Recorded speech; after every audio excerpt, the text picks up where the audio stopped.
तो आज हम एक कहानी की परतों को खोलने वाले हैं, बेलपुर गांव के भूत की कहानी। देखिए, ये सिर्फ एक डरावनी कहानी नहीं है, बल्कि इसके पीछे छिपी है सामाजिक क्रूरता और एक बहुत ही दुखद अंत की सच्चाई, जिसकी आज हम पड़ताल करेंगे। सोचिए, कहानी की शुरुआत ही होती है इस एक सवाल से, एक ऐसा सवाल जो आने वाले खौफ का पूरा माहौल तैयार कर देता है। ये सवाल आज भी बेलपुर गांव की हवा में गूंजता है और एक माँ की कभी न खत्म होने वाली खोज की दास्तां सुनाता है। चलिए कहानी के पहले हिस्से में चलते हैं, जहां हम नायिका के उस पीड़ा भरे जीवन को देखेंगे। यही वो दुखद पृष्ठभूमि है जिसने इस डरावनी कहानी की नींव रखी थी। 8 ये सिर्फ एक नंबर नहीं है। सोचिए, 8 लंबे साल।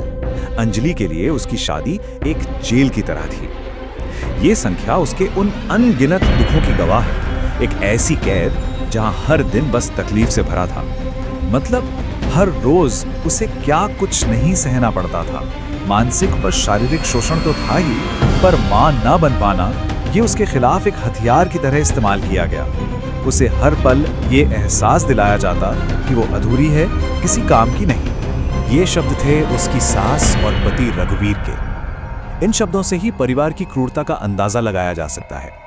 उनकी नजरों में अंजलि एक इंसान थी ही नहीं, बस एक ऐसी चीज थी जो उनका वंश आगे बढ़ाने में नाकाम रही थी। अब कहानी में एक ऐसा मोड़ आता है जिसे असल में तो खुशी का पल होना चाहिए था, लेकिन यही पल एक अभिशप्त गर्भावस्था की शुरुआत बन जाता है और उस त्रासदी को और भी ज्यादा गहरा कर देता है। एक पल के लिए अंजलि की उस खुशी के बारे में सोचिए। उसे लगा कि अब सब ठीक हो जाएगा, मां बनने से सब कुछ बदल जाएगा। उसे वो सम्मान, वो प्यार मिलेगा जिसकी वो हमेशा से हकदार थी। ये उसके लिए उम्मीद की एक नई सुबह जैसा था। लेकिन अंजलि की उम्मीद और उसके परिवार की जो क्रूर सच्चाई थी, उसमें जमीन आसमान का फर्क था। उनका रिएक्शन एकदम ठंडा और बेरहम था। उन्हें बस अपने वंश का वारिस चाहिए था। अंजलि से उन्हें कोई मतलब नहीं था। उसका दिल तो उसी पल टूट गया था। गर्भवती होने के बाद भी उसके साथ जो दुर्व्यवहार हो रहा था वो रुका नहीं। उसे इतना भूखा रखा जाता था कि उसकी और उसके होने वाले बच्चे दोनों की जान खतरे में पड़ गई थी। डॉक्टर की चेतावनियों का भी उन पर कोई असर नहीं हुआ। और अब हम कहानी के उस चरम पर पहुंचते हैं जहां एक ऐसा अपराध होता है जिसके बारे में बात करना भी मुश्किल है। हिंसा का वो भयानक कृत्य जो अंजलि की किस्मत का फैसला कर देता है। वजह इतनी मामूली थी कि यकीन नहीं होता।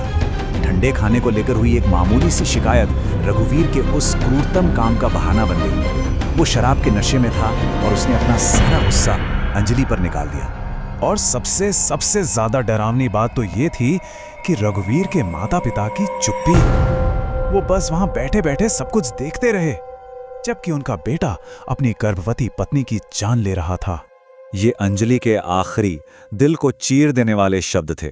मरते हुए भी उसकी आखिरी सोच अपने अजन्मे बच्चे को बचाने की थी। वो अपने लिए नहीं, अपने बच्चे के लिए जिंदगी की भीख मांग रही थी। हत्या के बाद उस परिवार ने जो किया वो और भी ज्यादा अमानवीय था। बिना किसी पछतावे के उन्होंने पुलिस और बदनामी के डर से लाश को ठिकाने लगाया और ऐसे सो गए जैसे कुछ हुआ ही ना हो। और यहीं से कहानी एक नया खौफनाक मोड़ लेती है। एक घरेलू त्रासदी से अलौकिक बदले की दास्तान बन जाती है। ये एक आत्मा का बदला है। जहां दुनिया का न्याय खत्म होता है, वहां डर का साया शुरू होता है। 3 रातें पूरी खामोशी, लेकिन फिर तीसरी रात को उस घर में एक रहस्यमयी बच्चे के रोने की आवाज गूंजने लगती है। इस आवाज ने उस परिवार और पूरे गांव को बेचैन कर दिया। ये किसी आम बच्चे का रोना नहीं था। और ये डर सिर्फ घर तक ही नहीं रहा। गांव के एक आदमी ने यह दावा किया कि उसने पीपल के पेड़ के नीचे एक औरत को रोते हुए देखा है। इस बात ने बढ़ती हुई दहशत को और भी पुख्ता कर दिया।